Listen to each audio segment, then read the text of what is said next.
kutoka mkoa wa Mbeya baada ya kukutwa katika maeneo tofauti wakiwa na nyara za serikali ambayo ni pembe za ndovu vipande 12 vyenye uzito wa kilogramu 46.6 bila kuwa na kibali. Hii ni taarifa ya Kenneth Ngelesi kutokea Mbeya.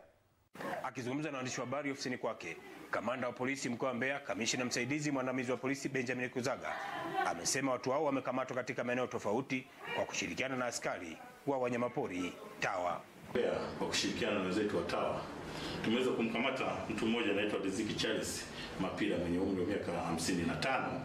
Huyu ni mkazi wa Rubere, wilaya ya Kyela, akiwa na nyara za serikali vipande 9 vya meno ya tembo bila kibali.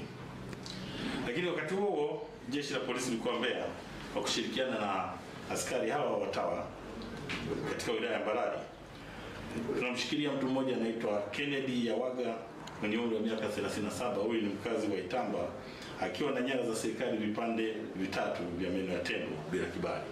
Kamishna msaidizi mwandamizi wa polisi, kamanda wa polisi mkoa wa Mbeya Benjamin Kuzaga, amesema uchunguzi wa awali umeonyesha kuwa watu hao wamekuwa wakijihusisha na uwindaji haramu. Wakiwa na hizo nyara zenye uzito wa kilo 12 na akiwa amefunga kwenye mfuko wa sandurusi na kisha kufukia kwenye ardhi kwenye shamba lake ambalo analimiliki pale nyumbani kwake.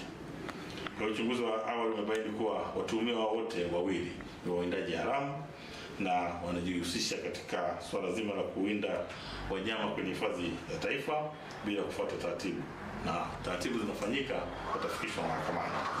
Aidha, katika hatua nyingine, kamanda Kuzaga amesema mzee wa miaka 53 amehukumiwa jela maisha baada ya mahakama wilaya Chunya kumkuta na hatia ya kubaka na kulawiti mtoto wa miaka 8. Mahakama ya wilaya Chunya mkoa wa Mbeya imemhukumu kifungo cha maisha jela mtu mmoja anaitwa Anthony Anosisi Mwangaka mwenye umri wa miaka 53. Huyu ni mkazi wa Mbugani wilaya Chunya. Huyu amehukumiwa kwa kosa la kumbaka na kumlawiti mtoto wa kike mwenye umri wa miaka 9.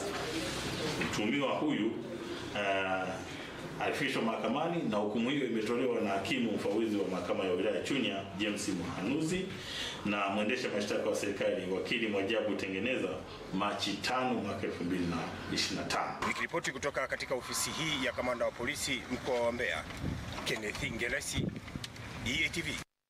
Asante Kenneth Ngelesi kutokea Mbeya.